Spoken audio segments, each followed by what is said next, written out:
इसी तरह समय बीतता जाता है और समय के साथ साथ उनकी भूख भी बढ़ती जाती है। हालत इतनी खराब हो जाती है कि ये सब अपने जूतों के फीते और सिगरेट तक चबाकर खाने पर मजबूर हो जाते हैं। लेकिन कई दिनों तक बिना खाए रहने के कारण ये सब चीजें भी उनकी भूख नहीं मिटा पाती। इस तरह कुछ दिन और बीत जाते हैं और भूख की तड़प से नांदो की बीमार बहन भी यहीं दम तोड़ देती है। नांदो इस हादसे में अपने माता पिता के साथ साथ अपनी प्यारी बहन को भी खो देता है। तो इसी तरह समय बीतता रहता है और ये लोग जैसे तैसे करके खुद को 9 दिन तक जिंदा रखते हैं। लेकिन इतने दिनों में उनकी भूख इतनी ज्यादा बढ़ जाती है कि उनका दिमाग बिल्कुल भी ठीक से काम नहीं कर रहा था। अब उनकी मौत बस एक कदम दूर खड़ी थी। अब उनके पास और कोई रास्ता भी नहीं था, इसलिए वे उन डेड बॉडीज को खाने का फैसला करते हैं। सबसे पहले 4 लोग प्लेन से बाहर चले जाते हैं और वे उन लाशों को काट कर खाने लगते हैं और उन्हें खाते देखकर कुछ और लोग भी अपना मन बदल लेते हैं और वे भी उनके पास चले जाते हैं और अपना पेट भरने के लिए उन लाशों को खाने लगते हैं। लेकिन इतना सब होने के बाद भी यहाँ 5 ऐसे लोग थे जो अपनी मौत को मंजूर कर सकते थे, लेकिन किसी दूसरे इंसान को खाना ठीक नहीं समझते थे। तो अब अगले दिन से यहाँ के जो लोग लाश खा सकते थे वे मृत लाशों को बहुत दूर ले जाकर काटने लगते हैं ताकि उन बाकी 5 लोगों को कोई तकलीफ ना हो। तो यहाँ नोमा नाम के एक लड़के को बर्फ में दबा हुआ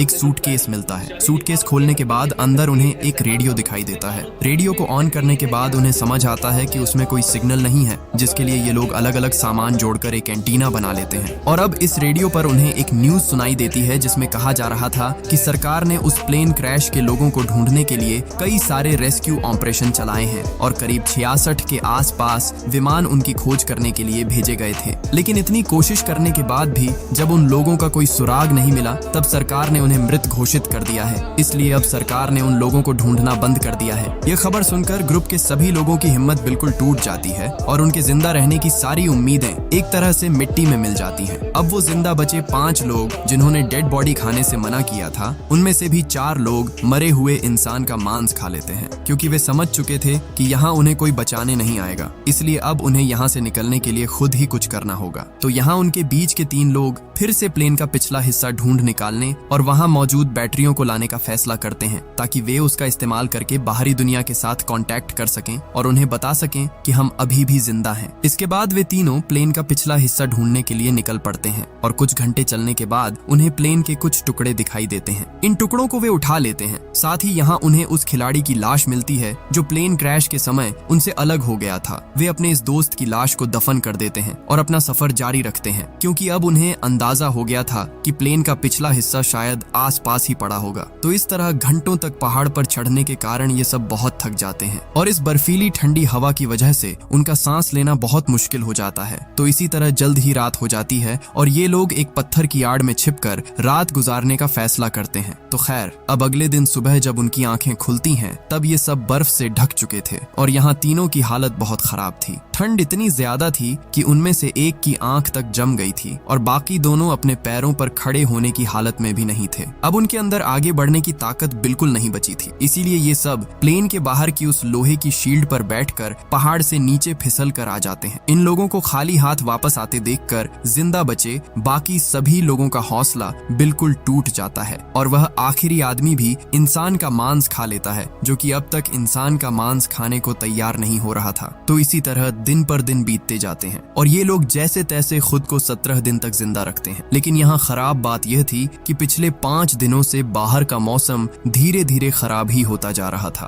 तूफान से बचने के लिए वे सब प्लेन के अंदर ही बैठे रहते हैं और तभी एक बहुत बड़ा बर्फीला तूफान उन्हें अपनी चपेट में ले लेता है और प्लेन को अंदर तक बर्फ से भर देता है। अंदर मौजूद कई लोग बर्फ के नीचे दब जाते हैं और अब जो लोग बर्फ के ऊपर थे वे इस घटना से बहुत डर जाते हैं। लेकिन इसके बावजूद वे हिम्मत दिखाकर बर्फ खोदकर अंदर दबे लोगों को बाहर निकालने लगते हैं। अब सब तो समय रहते बाहर आ जाते हैं, लेकिन एक लड़की बेचारी बर्फ के नीचे दबकर जिंदा दफन हो जाती है। वह बर्फ के अंदर ही मर चुकी थी और ये लोग ये सब देखकर बहुत डर जाते हैं। वे सब इस हादसे से ठीक से संभल भी नहीं पा रहे थे कि तभी बाहर से अजीब अजीब सी आवाजें सुनाई देती हैं उन्हें। और जब ये लोग बाहर की तरफ देखते हैं तब उन्हें समझ आता है कि एक और बड़ा तूफान उनकी तरफ बढ़ रहा है और इस बार के तूफान ने जब उन्हें अपनी चपेट में लिया तब वे फिर से बर्फ के नीचे दब जाते हैं। यह तूफान इतना तेज था कि उनका पूरा प्लेन ही बर्फ के नीचे समा गया था। कुछ लोगों का तो यहाँ जिंदा दफन हो जाना तय हो गया था, लेकिन अंदर फंसे हुए कुछ लोग यहाँ से बाहर निकलने का रास्ता ढूंढने लगते हैं। उनमें से एक आदमी फटाफट प्लेन की छत में एक छेद कर देता है, जिसके चलते उन्हें थोड़ी ऑक्सीजन मिलती है और वे दम घुटने से बच जाते हैं। ये लोग अब बस हाथ जोड़कर एक ही दुआ करने लगते हैं कि वे किसी तरह यहाँ से बाहर निकल सकें और अब कोई और बर्फ उनके ऊपर न गिरे। तो इसी तरह कुछ घंटों के बाद वे खुद को धीरे धीरे संभालते हैं और सिर्फ 8 डेड बॉडीज को एक जगह करके वे उन्हें एक कोने में रख देते हैं। इस तरह यहाँ उन्हें फंसे हुए 18 दिन बीत जाते हैं और भयंकर भूख की तड़प से उनकी हालत बहुत खराब हो जाती है। अब जिंदा रहने का एक ही रास्ता बचा था कि वे अंदर मौजूद डेड बॉडीज का मांस यहीं खा लें, लेकिन ऐसा करना उन सब के लिए बहुत मुश्किल था, क्योंकि ये डेड बॉडीज उनके अपने लोग थे, उनके दोस्त थे, उनके परिवार के लोग थे। अब यह सब देखकर नुमा नाम का वह लड़का खुद पर से बिल्कुल कंट्रोल खो देता है। वह गुस्से में आकर प्लेन की खिड़की तोड़ने लगता है। हालांकि इस दौरान कांच का एक टुकड़ा उसके पैर में घुस जाता है, लेकिन इसके बावजूद वह रुकता नहीं है और बड़ा छेद करता ही रहता है। इसी तरह पूरे 2 दिन मेहनत करने के बाद ये सब ऊपर की तरफ छेद करने में कामयाब हो जाते हैं। इसके बाद वे सब धीरे धीरे बाहर निकल आते हैं। बाहर आकर वे इतने खुश हो जाते हैं मानो मौत के मुंह से उन्हें आजादी मिल गई हो। वे जिंदा बच जाने की खुशी में बहुत जश्न मना रहे थे और फिर धीरे धीरे बर्फ खोदकर उस प्लेन को बाहर निकालने की कोशिश करने लगते हैं। इस दौरान नुमा ध्यान देता है कि उसके पैर के जिस हिस्से में चोट लगी थी उसमें अब कोई दर्द नहीं हो रहा है, क्योंकि बर्फ ने पहले ही उसके जख्म को बिल्कुल सुन्न कर दिया है। हालांकि वह इस तरफ बहुत ज्यादा ध्यान नहीं देता है। वह लगातार बर्फ खोदता ही रहता है और यहाँ आसमान में काफी चमकदार सूरज निकला हुआ था, इसलिए उन्हें बर्फ हटाने में बहुत ज्यादा दिक्कत नहीं होती है और कुछ ही घंटों के भीतर वे उस प्लेन को बाहर निकाल लाते हैं। अब धूप अच्छी थी, इसलिए वे सब प्लेन का पिछला हिस्सा ढूंढने के बारे में दोबारा सोचने लगते हैं। लेकिन वे सोचने लगते हैं कि दिन के समय तो जैसे तैसे वे बच जाएंगे, लेकिन इस बर्फीली कड़ाके की रात में वे कैसे टिक पाएंगे। इसीलिए वे थोड़ा और इंतजार करने का फैसला करते हैं, क्योंकि कुछ ही दिनों में गर्मी का मौसम आने वाला था और तब इस चढ़ाई को पार करना कुछ हद तक आसान हो जाता। इसी तरह देखते ही देखते 34 दिन बीत जाते हैं और अब मौसम पहले से थोड़ा बेहतर हो जाता है। यहाँ के जो लोग पहली बार प्लेन का पिछला हिस्सा ढूंढने गए थे, उनकी तबीयत अब बहुत खराब थी। वे दोबारा उसे ढूंढने जाने की हालत में बिल्कुल भी नहीं थे। तो अब कुछ घंटों बाद उन्हें पता चलता है कि उनका एक और साथी भूख की तड़प से मर चुका है। ये देखकर ये लोग बहुत ज्यादा हताश हो जाते हैं और वे अपने साथी को बर्फ के बीच दफन कर देते हैं। इस तरह 2 दिन और गुजर जाते हैं और अब 36वें दिन वे फैसला करते हैं कि अगर उन्हें अपनी जान बचानी है तो जहाज की बैक साइड से बैटरी लाकर सबको बाहरी दुनिया के साथ कांटेक्ट करना ही होगा। वे कहते हैं कि अगर ऐसा नहीं कर पाए तो हम सब एक एक करके मर जाएंगे। जिसके बाद इस ग्रुप से 4 लोग पहाड़ के ऊपर चढ़ाई करने का फैसला करते हैं और उन चारों के नाम थे रॉबर्टो, टिंटिन, नुमा और नांदो। ये ठंड से बचने के लिए कई सारे कपड़े पहन लेते हैं और उस प्लेन के हिस्से की खोज में निकल पड़ते हैं, लेकिन कई घंटों तक चलने के बाद भी उन्हें प्लेन का पिछला हिस्सा कहीं दिखाई नहीं देता और तभी नुमा की तबीयत बहुत ज्यादा खराब होने लगती है और वह एक तरह से बेहोश होकर गिर जाता है। यहाँ बाकी लोग देखते हैं कि नुमा के पैर की चोट में इन्फेक्शन फैल चुका है, इसलिए वे तय करते हैं कि नुमा को वे दोबारा नीचे ले जाएंगे, लेकिन नुमा ऐसा करने से मना कर देता है। वह अकेले ही नीचे जाने का फैसला करता है और बाकियों को आगे बढ़ जाने के लिए कहता है। अब नुमा जैसे तैसे प्लेन के पास वापस तो आ जाता है, लेकिन उसकी हालत इतनी खराब हो चुकी थी कि वहाँ पहुँचते ही वह फिर से बेहोश हो जाता है और अब कुछ देर बाद जब उसे होश आता है तब वह देखता है कि उसके साथी प्लेन से बर्फ हटाने की कोशिश कर रहे हैं। वह भी उनकी मदद करना चाहता है, लेकिन भयंकर कमजोरी के कारण वह हिल भी नहीं पा रहा था। दूसरी तरफ उसके बाकी 3 साथी कई घंटों का सफर पूरा करने के बाद उस जगह पर पहुंच जाते हैं जहां प्लेन का पिछला हिस्सा पड़ा हुआ था। वह टूट चुका था, लेकिन इसे देखकर वे तीनों बहुत ज्यादा खुश हो जाते हैं और प्लेन के पिछले हिस्से के पास वे फटाफट उन बैटरियों को ढूंढने लगते हैं। उन्हें बैटरियों के अलावा भी और बहुत सी चीजें मिल जाती हैं, जैसे कई सारे कपड़े, अल्कोहल की बोतलें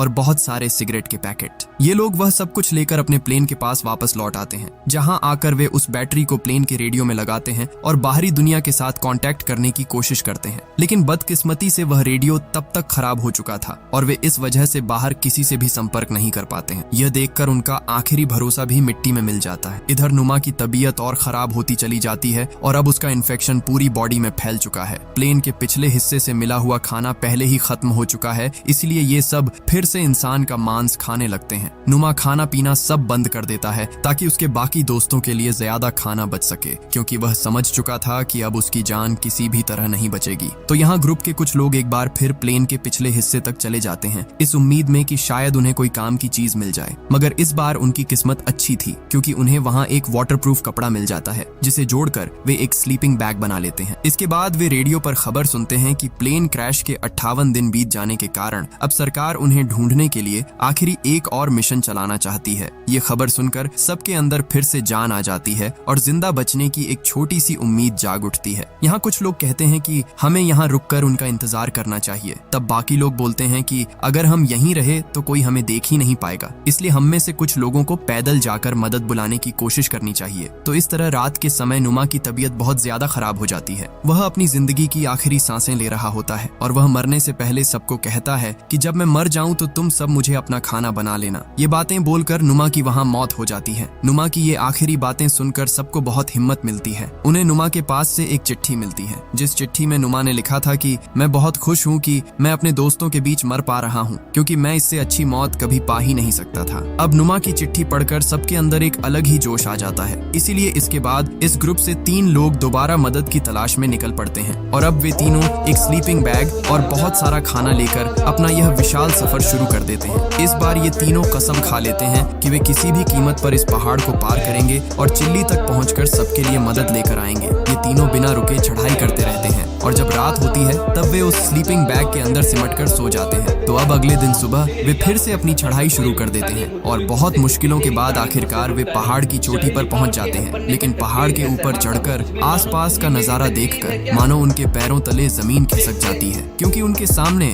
सिर्फ विशाल पहाड़ ही पहाड़ थे। इसका मतलब था कि अभी भी उन्हें बहुत लंबा और मुश्किल रास्ता तय करना है। वे सोचने लगते हैं कि वे सब यहाँ से वापस लौट जाएंगे, क्योंकि इस सफर को पूरा करने के लिए उन तीनों के हिसाब से पर्याप्त खाना नहीं था। ये सब सुनकर टिंटिन अपना खाना इन दोनों को दे देता है और वह खुद प्लेन की तरफ वापस लौटने लगता है ताकि वे दोनों इस सफर को पूरा कर सके। हालांकि यह सफर बहुत लंबा और चुनौतियों से भरा था, लेकिन फिर भी ये दोनों हार नहीं मानते हैं। वे आगे बढ़ते ही रहते हैं और सैकड़ों उतार चढ़ाव पार करके आखिरकार लगातार 10 दिन तक पैदल चलने के बाद इन दोनों की मेहनत रंग लाती है। वे एक ऐसे इलाके में पहुंचते हैं जहां ऊपर की तुलना में बर्फ बहुत कम थी। इन दोनों को साफ पानी की एक नदी भी दिखाई देती है और वे वहीं रुककर भरपेट पानी पीने लगते हैं। तभी उनके सामने कुछ ऐसा होता है जिसकी उम्मीद उन दोनों में से किसी ने नहीं की थी। उन्हें घोड़े पर सवार एक आदमी दिखाई देता है जो कि नदी के दूसरी तरफ खड़ा था। पहले तो ये दोनों उस आदमी को अपने सामने खड़ा देखकर अपनी आंखों पर यकीन ही नहीं कर पा रहे थे। उन्हें लग रहा था कि शायद वे कोई वहम या सपना देख रहे हैं, लेकिन जल्द ही वे समझ जाते हैं कि नहीं, यह कोई वहम नहीं बल्कि एक असली इंसान है। और उस आदमी को देखकर उनकी खुशी का मानो कोई ठिकाना नहीं रहता। वे जोर जोर से चिल्लाकर उस आदमी से मदद मांगने लगते हैं, लेकिन वह आदमी उनकी कोई बात समझ नहीं पाता है। एक तो उनकी भाषा अलग थी और इसके अलावा नदी के कारण वे एक दूसरे से काफी दूर थे,